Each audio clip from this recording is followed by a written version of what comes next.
नमस्कार दोस्तों, ocean network में आपका स्वागत है। जितना बवाल ये पिछले कुछ दिनों में हमें देखने को मिला है, खास तौर से जो खाद्य सामग्री से संबंधित दुकानें हैं, उनके नाम, उनके ओनर्स के नाम लिखने का जो आदेश जारी किया गया है, लागू किया गया है, इसे लेकर के जिस तरीके से सो कॉल्ड ये धर्मनिरपेक्ष सेकुलर ब्रिगेड के लोगों ने हल्ला मचाना शुरू किया है, सवाल खड़े करने शुरू किए हैं, राजनीति करनी शुरू की है और कई तरह के मैं कहूँगा कि बेहुदा सवाल उठाने शुरू किए हैं। उस पर हम आज चर्चा करेंगे और चर्चा का एक स्पेसिफिकली पहलू या फोकस कह लीजिए, वो ये रहेगा कि साहब धंधा करने के लिए आप नाम क्यों बदलते हैं? और ये टेंडेंसी हम फ़िल्म इंडस्ट्री में भी देख चुके हैं।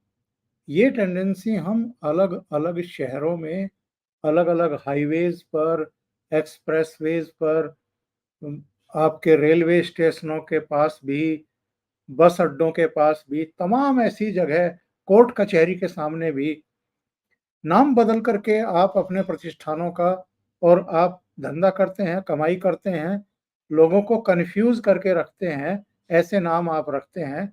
यानी अपनी पहचान छुपा कर के आप धंधा कर रहे हैं और जब इस पर किसी तरह की वजहों से ये कहा जाता है कि भई आप अपनी असली पहचान उजागर करिए, तो फिर आप ऐसी बातें करते हैं कि साहब आप धार्मिक पहचान उजागर करके एक तरीके से हम पर शक कर रहे हैं या हमें खतरे में डाल रहे हैं, तमाम तरह के बहाने। जैसा कि मैं अब आज देख रहा था जमीयत उलेमा हिंद के अध्यक्ष महमूद असद मदनी का एक बयान आया है। तो हम आज इस पर चर्चा करेंगे, नाम छुपा करके धंधा क्यों कर रहे हो? नाम बता करके धंधा करो ना, इसमें क्या दिक्कत है?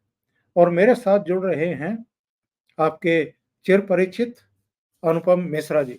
अनुपम जी, बहुत स्वागत है। नमस्कार। नमस्कार सर, नमस्कार सर। साहब, ये मदनी का बयान मैं आपको पढ़ कर के बताता हूँ और अपने दर्शकों को भी पढ़ कर के बताता हूँ। ये कह रहे हैं कि साहब उत्तर प्रदेश सरकार द्वारा कांवड़ यात्रा के रूट पर धार्मिक पहचान उजागर करने वाले आदेश की मैं निंदा करता हूँ। मदनी ने इस फैसले को अनुचित, पूर्वाग्रह पर आधारित और भेदभावपूर्ण बताया। इन्होंने कहा कि जिस तरह से सदियों तक दलित वर्ग को छुआछूत का शिकार बनाया गया, उनके अस्तित्व को अपवित्र बनाकर प्रस्तुत किया गया, अब मुसलमानों के साथ भी वैसा ही व्यवहार करने और उन्हें दोयम दर्जे का नागरिक बनाने की साजिश की जा रही है। इस देश की सांस्कृतिक पहचान, इसके नक्शे, इसकी बनावट और इसकी महानता को अपवित्र किया जा रहा है, जिसे महात्मा बुद्ध, चिश्ती, नानक और गांधी के देश में कभी स्वीकार नहीं किया जा सकता। क्या कहेंगे इनके प्रवचन नुमा इस बयान पर? सर, पहली बात तो मदनी साहब के बयान पे मैंने उन्हीं के ट्वीट पे जवाब दिया है। हमने कहा किस चिश्ती की बात कर रहे हैं आप? ख्वाजा मोइनुद्दीन चिश्ती, जिन्होंने 70 साल की उम्र में एक 12-14 साल की लड़की, एक हिंदू सेनापति, राजपूत सेनापति जिसका कत्ल हो गया था और बच्ची अगवा होके आई थी, उससे शादी कर ली और ये कहा कि मेरे सपने में हजरत मोहम्मद आए थे, उन्होंने शादी करने को कहा इस बुढ़ापे में। आप सोचें, और उसका धन पर क्या आसिया बीबी या क्या उनका नाम दिया। और ये जो दरगाह है, ये आज से 10-15 साल पहले तक ये पूरा किस्सा अपने वेबसाइट पे छापती थी। तो बात साहब 12-14 साल पहले की बात है। मैंने इसको बड़े पुरजोर तरीके से उठाया और उसके बाद इन्होंने इसको हटा दिया, पूरा हटा दिया। बाकी तो कह लिए उनकी जीवनी में भी लिखा हुआ है कि कैसे कैसे किया। उन चिश्ती की बात कर रहे हैं जिनका आदेश था कि रोज एक गाय काटी जाएगी, उसके बगैर वो खाना नहीं खाएंगे। उन चिश्ती की बात कर रहे हैं जो संयोगिता की, रानी संयोगिता के बलात्कार की बात करते थे। उन चिश्ती की बात कर रहे हैं जो कहते थे कि काफिर मुसलमान हो जाए तो भी जहन्नम में जाएगा, क्योंकि असली जन्नत के सिर्फ हमददान है। उस चिश्ती की बात कर रहे हैं जो मोहम्मद गौरी को रोज न्योते देता था, उस चिश्ती की बात कर रहे, मतलब आप किसकी बात कर रहे हैं साहब? कमाल कर रहे हैं। इनके नाम पे, इनके नाम पे आप कंसेशन मांग रहे, पैर छोड़े। अब आप इनकी संस्था पे आते हैं। इनकी संस्था पूरे हिंदुस्तान में एक भी आतंकवादी ऐसा नहीं बचा होगा जिसका इन्होंने मुकदमा नहीं लड़ा। तो साहब हम इन्हें पैसे दें और इससे ये आतंक फैलाएं। दो तीन चीजें मोटी मोटी देख लें। जब आप किसी एक उस ढाबे में खाते हैं, मुस्लिम ढाबे में, तो जो आप पैसे, यानी पैसे वो उनको सबसे लेने हैं। फिर चूंकि मुसलमान, इनको जक़ात निकालनी है। जक़ात का नियम है कि गैर मुस्लिम पे खर्च नहीं हो सकती। पैसे लेने हैं काफिरों से, खर्च करना है सिर्फ मुसलमानों पे। हलाल होगा, हलाल का पैसा जाएगा जमेता उलेमा को, उससे आतंकवादियों के मुकदमे होंगे। 8 लाख करोड़ की इंडस्ट्री बना दी है। आपको हलाल खाने का हक है। आप साबुन, तौलिया और टूथब्रश में भी हलाल ढूंढते हो। पश्चिमी देशों में कोशर ढूंढते हैं। हमको ये जानने का भी हक नहीं कि हम कहाँ खा रहे हैं, पहली बात। दूसरी बात, भाई योगी ने तो उसी कानून को लागू किया जिस संसद, मतलब जो मनमोहन सिंह ने बनाया था, जिसमें चिराग पासवान के पिताजी बैठे थे, जिनको आज दिक्कत हो रही है। जिस समय मुलायम सिंह मुख्यमंत्री थे, कानून लागू हुआ जब मायावती मुख्यमंत्री थी। तो कांग्रेस, सपा और बसपा ने मिलकर कानून बनाया और लागू किया।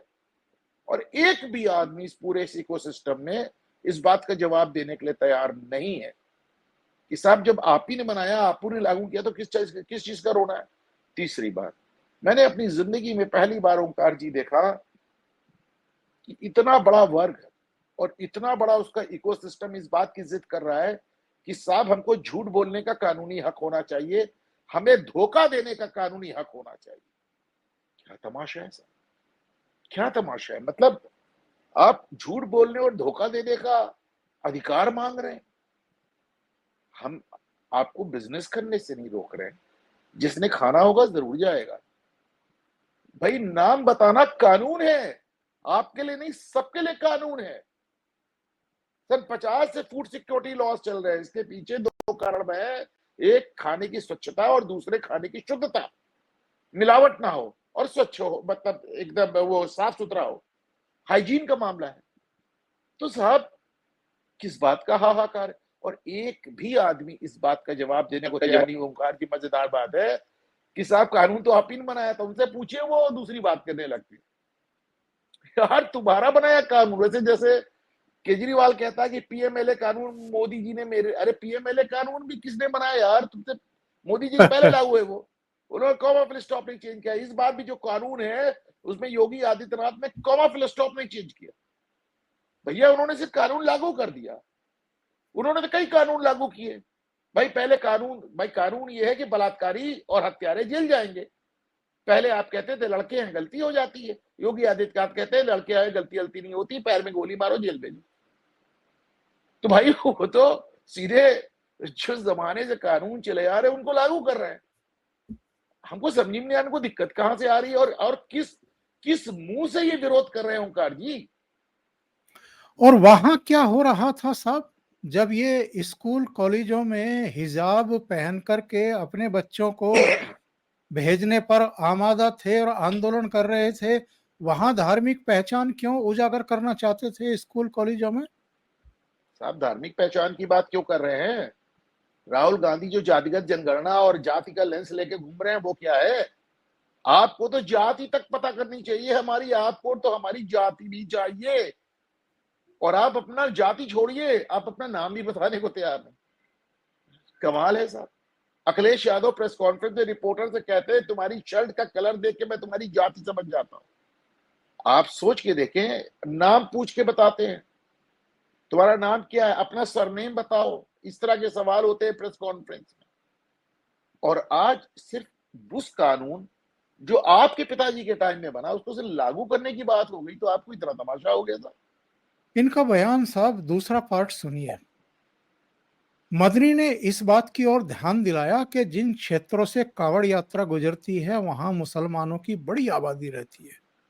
मुसलमानों ने हमेशा उनकी आस्था और मान्यताओं का सम्मान किया है और कभी उनको ठेस नहीं पहुंचाई है।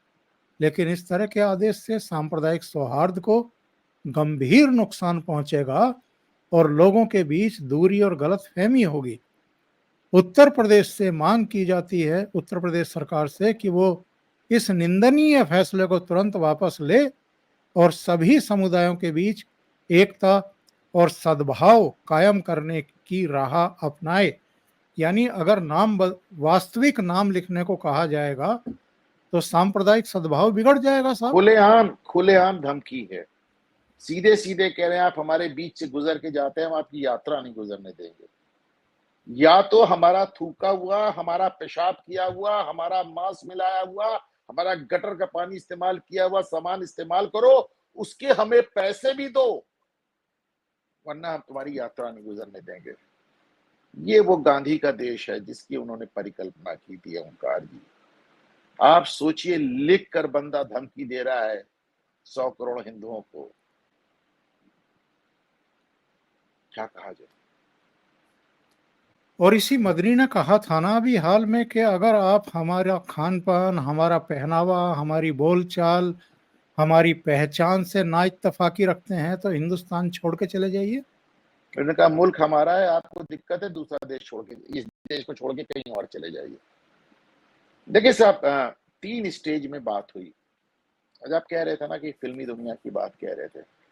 जब देश तुरंत बंटवारा हुआ था तो मुसलमान थोड़ा सहमा हुआ, तो उसे समझ में आ रहा था कि हम ही ने वोट डाल के बांटा है, वो हमने बांट भी दिया वोट और हम गए, हमने देश भी बांट दिया और हम गए भी नहीं, डंके की चोट पे यहाँ रह रहे हैं, तो थोड़ा सहमे हुए थे।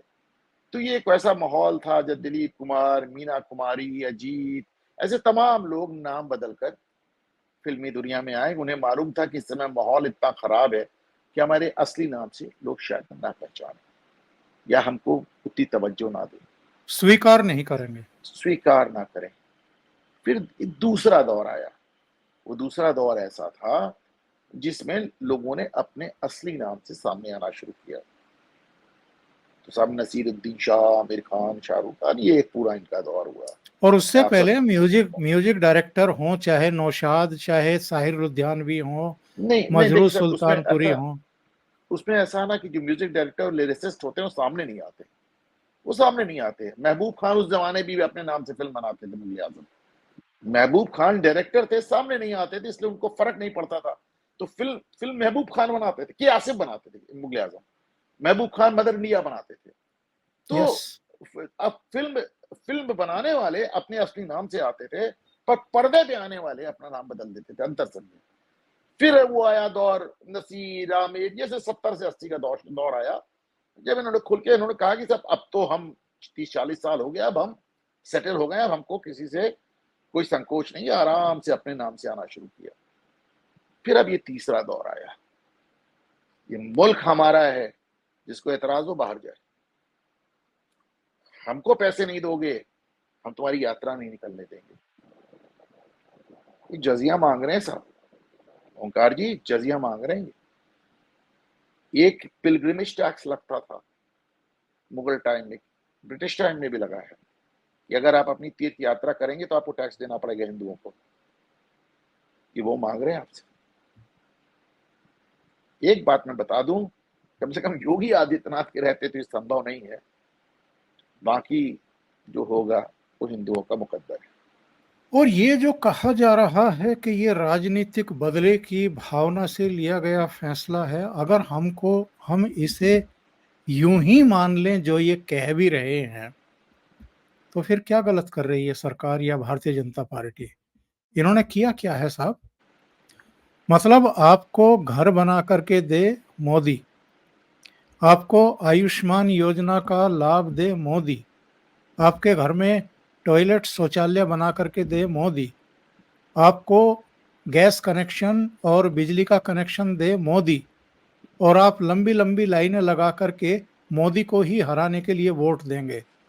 तो आपको किसी भी तरह की रियायत क्यों दी जाए? फिर आपकी असली पहचान को उजागर क्यों ना किया जाए? आपकी शिनाख्त क्यों ना की जाए? अब थोड़ा सा इसमें मैं एक अलग व्यू रखता हूं। एक तो हकीकत यह है कि जिन लोगों ने भाजपा को वोट दिया उनके लिए भाजपा ने अलग किया क्या, कुछ ये बताइए। वो तो अभी भी नवोदय विद्यालय की तर्ज पे 100 माइनॉरिटी इंस्टीट्यूशन बनाने की बात हो रही है। तो ये तो एक अपना दुर्भाग्य है। शुभेंदु अधिकारी ने कहा है कि जो हमारे साथ हम उनके साथ। अब आप देखें, जब सबका साथ सबका विकास नहीं चलेगा, जो हमारे साथ हम उनके साथ। और ये इस बात को कहने के 24 घंटे के अंदर शुभेंदु अधिकारी को अपना बयान वापस लेना पड़ा। बस इस बार पाला योगी आदित्यनाथ से है, जो बढ़ाया हुआ कदम वापस नहीं लेते। हेमंता ने भी ये बयान दिया था कि सबका साथ सबका विकास बहुत हो गया। अब हेमंता ने दिया, गिरिराज सिंह ने दिया, जनता दल यूनाइटेड के कौन सांसद है ठाकुर, उन्होंने दिया। अरे छोड़े, बाकी मायावती ने कहा कि बहुत बिल्कुल जेल लिया आपको, अब आपको टिकट देने से पहले 2 बार सोचें। एक एक छोटी सी चीज समझें, एक कानून को लागू किया गया और यहां से लेके न्यूयॉर्क टाइम्स तक बताया जा रहा है कि एक नया कानून बन गया। ये इस इकोसिस्टम की सफलता है कि दशकों पुराना एक कानून लागू होता है, कांग्रेस का बनाया, सपा का बनाया, बसपा का बनाया कानून लागू होता है, और यहां से लेके न्यूयॉर्क टाइम्स तक खबर है कि योगी आदित्यनाथ ने मुसलमानों के खिलाफ एक कानून बना दिया। तब सरकार किसी की हो, सिस्टम उन्हीं का है, आपको मानना पड़ेगा। आज सुबह ही सुबह जब मैं सोकर के उठा और मैंने टीवी ऑन किया तो मैंने देखा कि एक मुस्लिम ठेली वाले से ऑन कैमरा अजीत अंजुम जो है वो आम खरीद रहा है, दूसरे से दूसरे तरीके का आम खरीद रहा है और कमेंट्री उसकी चालू है ऑन कैमरा। और वो अपने ही अंदाज में क्रिटिसाइज करता जा रहा है योगी सरकार को भी, और जिस तरीके से वो करते हैं ये लोग मोदी सरकार को भी निशाने पर लेने की इनकी कार्रवाइयाँ चल रही हैं। मैं ये जानना चाहता हूँ साहब, ये लोग भड़काने के लिए मैदान में उतर जाते हैं। मैं आज तक की टीम को भी देख रहा था, वो हर ढाबे पर रुक रही थी, जहाँ-जहाँ नाम चेंज हुए हैं, उनसे बातें हो रही थी, उनकी बाइट ली जा रही थी और उनमें से कुछ लोगों ने जो है, कुछ-कुछ बातें कहनी शुरू की हैं। आम तौर पर तो जैसे ही पुलिस का, प्रशासन का मैसेज आया, उन्होंने अपने नाम चेंज कर लिए और वो अपना धंधा फिर से नाम चेंज के साथ शुरू कर चुके थे। लेकिन अब उनको भड़काने के लिए ये लोग पहुंच रहे हैं। तो जानना मैं ये चाहता हूं कि सदन में खड़े होकर के राज्यसभा में प्रधानमंत्री नरेंद्र मोदी ने कहा था कि साहब इकोसिस्टम को उसी की भाषा में जवाब दिया जाएगा, वो जो साजिशें रचते हैं वैसा ही उनको कड़ा जवाब दिया जाएगा। आपको कुछ अंतर दिखाई दे रहा है कि उस भाषण के बाद इस इकोसिस्टम पर किसी भी तरह का कोई अंकुश लगा हो, कोई कार्रवाइयाँ हुई हों? प्रियंका गांधी से लेके अजीत अंजुम के खिलाफ एफआईआर लिखा दीजिए, झूठी बात फैला रहे हैं। पहले से बनाया हुआ एक कानून, अगर सिर्फ उसको, जो पहले से बना हुआ है कानून, उसमें योगी सरकार ने कॉमा फुल स्टॉप नहीं बदला है, दिखा दीजिए। अखिलेश यादव, मायावती, सब के खिलाफ एफआईआर लिखा दीजिए आप, हम मान लेंगे आपने इको सिस्टम ध्वस्त कर दिया। मायावती फिर भी इनमें से अलग है, उनको आप बता दीजिए, समझा दीजिए कि देखिए साहब कानून ऐसे था, वो मान जाएंगे। अखिलेश नहीं मानेंगे, राहुल नहीं मानेंगे, प्रियंका नहीं मानेंगे, अजीत अंजुम जैसे चुटभैया नहीं मानेंगे। तो आप अब लिखा दीजिए, हम मान लेंगे। हकीकत तो ये है कि इकोसिस्टम ध्वस्त होने की बात है, पर एफआईआर तो आज भी अजीत भारती के खिलाफ हो रही है। प्रतीक पटेल, जिसने एक बहुत ही घटिया और जिसे कहना चाहिए बहुत ही निम्न श्रेणी के ट्वीट किए हिंदू देवी देवताओं पर, उनके खिलाफ बड़ी मुश्किल से बिहार में एफआईआर हुई तो गिरफ्तारी के लिए मना कर दिया। उल्टे जिन लोगों ने प्रतीक पटेल को क्रिटिसाइज किया, उनके खिलाफ एफआईआर कर ली। थोड़ा सा आप ही रोशनी दें ओंकार जी, कभी कभी थोड़ा फ्रस्ट्रेशन हो जाता है मुझको। नहीं, मुझे निराशा इसलिए होती है कि प्राइम मिनिस्टर अगर सदन में खड़े होकर के कोई बात कहते हैं, तो फिर उस पर अमल होता हुआ दिखना चाहिए। और हमने भी एक प्रोग्राम किया था, मैंने तो एक सोलो प्रोग्राम भी किया था कि प्राइम मिनिस्टर ऑफिस जो है, जिसको हम पीएमओ के नाम से जानते हैं, वो बहुत ताकतवर होता है, बहुत शक्तिशाली होता है।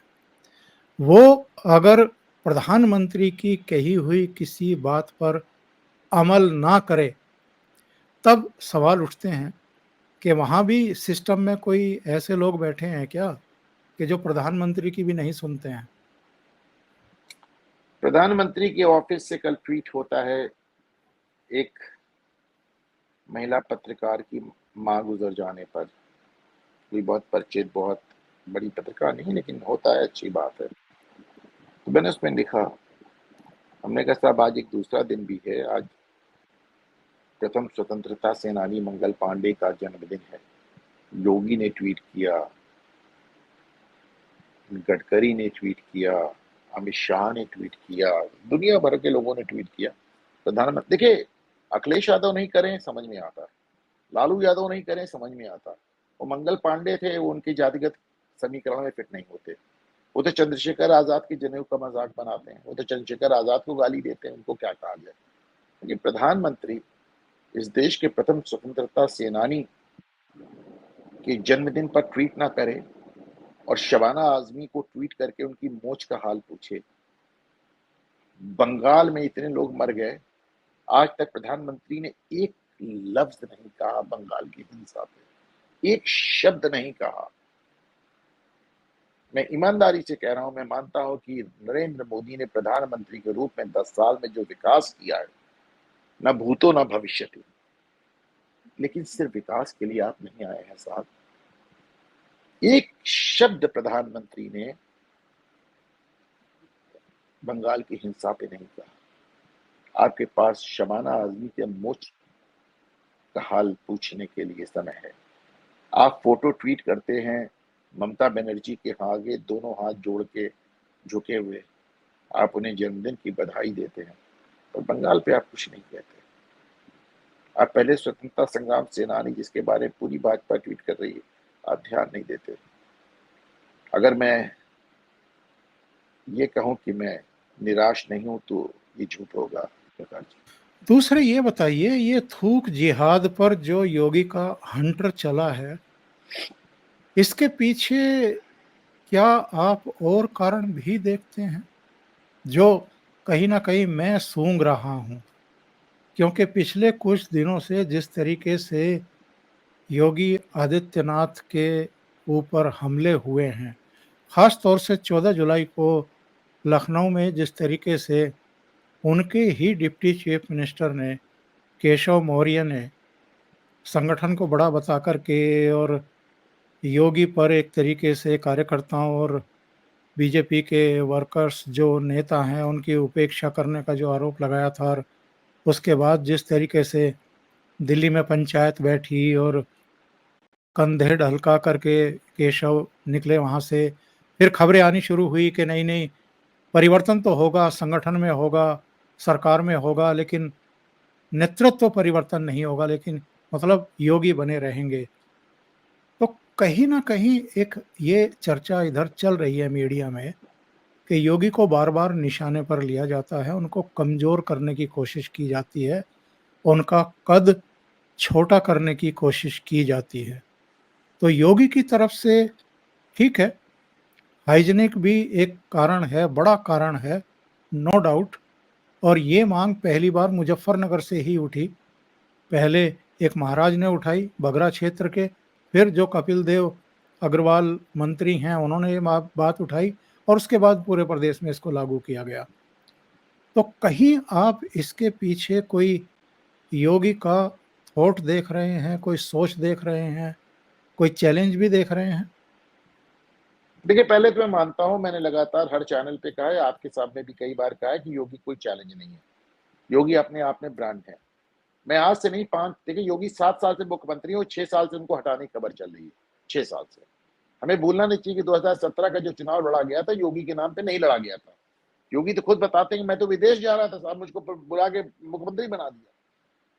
तो वो उनकी चॉइस है साहब, पहली बात। दूसरी बात, 2022 में ये खबर इतनी बढ़ आई कि प्रधानमंत्री नरेंद्र मोदी को योगी को राजभवन में बुलाकर उनके कंधे पे हाथ रख के फोटो सेशन कराना पड़ा। अब वही है ना कि एक झूठ को 100 बार कहो, गोबल्स कहता तो सच हो जाता है, हिटलर कहता। अब उन्होंने इतना फैलाया, संविधान बदलने जा रहे हैं, मोदी जीत गए तो चुनाव नहीं होगा, बस वैसा ही है, आप समझ लें। आज मैं देख रहा था वो संदीप चौधरी लिख रहे थे कि एनडीए सरकार में फूट। तो मैंने लिखा कि साहब 2 चुनावों के बीच में इस चैनल पे रोज मोदी सरकार गिराई जाती है और योगी को हटाया जाता है रोज। तो इनको क्या माना जाए साहब? मैं देखिए, मैं तो नहीं हूं ना उस ड्राइंग रूम में जहां पे योगी, मोदी, अमित शाह, केशव मौर्य, जेपी नड्डा बात कर रहे हैं। मैं साहब एक गणित के बैकग्राउंड का आदमी हूं, मैं तार्किक रूप से लोगों को देखता हूं। मैं जानता हूं कि 2024 के लोकसभा चुनाव में प्रधानमंत्री नरेंद्र मोदी के बाद सबसे ज्यादा रैली और सभाएं पूरे देश में योगी आदित्यनाथ को दी गई। तो जिस आदमी को आपका प्रोफाइल डाउन करना होता है उसको आप अमित शाह से ज्यादा रैली नहीं देते ना। मैं कैसे मानूं आपकी बात को, किस तरह मानूं आपकी बात को? चुनाव खत्म होने के बाद जेपी नड्डा ने बड़ा विस्तृत बयान दिया कि योगी कहीं नहीं जा रहे, अपने दिमाग से हटा दीजिए। लेकिन दिक्कत यह है कि केंद्र में मोदी और राज्य में योगी इनको चुभ रहे हैं, इनको भाजपा नहीं चुभ रही। ये कहते हैं गडकरी हो जाए प्रधानमंत्री, हमें दिक्कत नहीं है, केशव मौर्य हो जाए मुख्यमंत्री, हमें दिक्कत नहीं है। योगी है। जब अखिलेश यादव ये कहते हैं 100 विधायक लाओ हम करा देंगे, मतलब तुम बन जाओ भैया, बस योगी हट जाए कोई तरह। तो अव्वल तो मैं 6 साल से इस बात को डिनाई कर रहा हूं, आप योगी को न हटाने की नियत रखते न हटा। देखिए कितना भी आप कह लें अमित शाह उकसा रहे हैं, फलाने उकसा रहे हैं, ढिकाने उकसा रहे हैं, इस बात में कोई गलती नहीं है। मैं आज नहीं जमाने से कह रहा हूं कि योगी आदित्यनाथ अपने कार्यकर्ताओं से, अपने मंत्रियों से, अपने विधायकों से, अपने सांसदों से, अपने पदाधिकारियों से मिलने में या उनकी बात सुनने में गुरेज करते हैं। अभी थोड़ा थोड़ा वो बदलाव ला रहे हैं। योगी को मुख्यमंत्री बने से 1.5 साल हुआ था ओंकार जी 2019 में, और 150 विधायक धरने में बैठ गए थे भाजपा के विधानसभा के अंदर। तो क्या आप मुझे ये बताएगा कोई कि योगी को मुख्यमंत्री बनाते ही साल भर के अंदर अमित शाह ने उनके खिलाफ रिवोल्ट करा दिया? फिर बनाया क्यों था?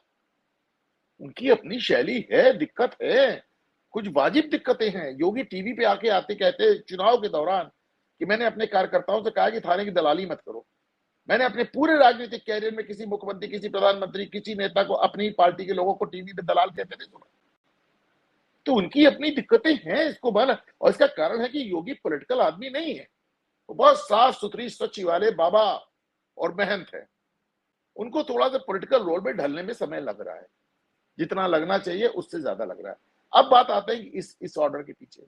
अब इस ऑर्डर के पीछे योगी की क्या मंशा है मैं नहीं जानता। मैं सिर्फ एक बात जानता हूँ ओंकार जी, मैं जमीन पे चलता हूँ, लोगों से बात करता हूँ। वैसे तो योगी कार में बहुत बड़े बड़े काम हुए हैं, बड़े बड़े कार्य, मतलब माफिया से छुट्टी मिली, अतीक अहमद से, पता नहीं छोड़िए। लेकिन ये जो आदेश हुआ है, इस आदेश ने योगी की पॉपुलैरिटी को एकदम से 4 गुनी बढ़ा दिया है ओंकार जी। इस बात को मैं आपसे दावे से कह सकता हूँ। पूरी तरह सहमत आपसे, क्योंकि पहले ये आदेश केवल मुजफ्फरनगर जिले के लिए लाया गया था। फिर इसके वापस लिया बाद गया था।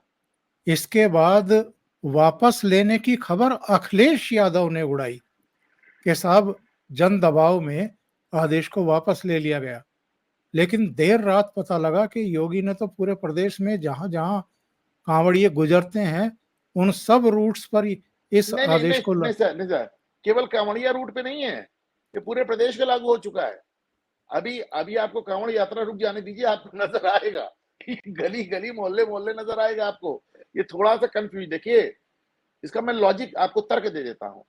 अगर ऐसा कानून है तो आप उसको केवल एक रूट पे लागू कैसे कर सकते हैं ओंकार जी?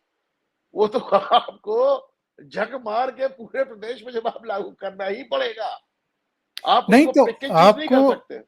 आप ये कंफ्यूजन मेरे स्तर पर नहीं है, ये कंफ्यूजन इन लोगों के स्तर पर भी है। मैंने बाइट सुनी है, जिन लोगों ने अपनी दुकानों के नाम अपने असली नाम पर रखे हैं, उन्हीं में से 2-3 मैंने कहते सुने हैं कि साहब हमें पुलिस अफसर ने ये कहा था कि कांवड़ यात्रा तक दुकानों के नाम बदल लीजिए, असली नाम अपने दे दीजिए। इसका मतलब ये है कि यात्रा खत्म होने के बाद ये कंफ्यूजन हमें दिखाई देगा। यात्रा खत्म होने के बाद ये कंफ्यूजन दूर हो जाएगा ओंकार जी। योगी बहुत बहुत इतना बड़ा कदम उठा चुके हैं, बता रहे हैं कि साहब कानून है। अब योगी भी चाह के वापस कैसे जाएंगे, कहेंगे कि साहब कानून नहीं फॉलो करेंगे, अपना ही लागू किया। बिल्कुल सही कह रहे हैं। और मुझे लगता है कि हर आदमी ने इसका समर्थन किया है। बस एक इकोसिस्टम है, और इकोसिस्टम जिसके लिए काम करता है वो लोग हैं तो उस जो इकोसिस्टम इस को तोड़ने की वादा हमारे प्रधानमंत्री ने किया है। जिनको लोगों ने तीसरी बार वोट देकर प्रधानमंत्री बनाया है, तो ये अपेक्षा तो उन्हीं से रहेगी ना ओंकार जी। बिल्कुल सही बात कह रहे हैं आप। बहुत-बहुत धन्यवाद अनुपम जी, थैंक जुड़ने यू के सर। लिए और इस बहुत महत्वपूर्ण मुद्दे पर चर्चा करने के लिए। थैंक यू सो नमस्कार सर। मच। नमस्कार।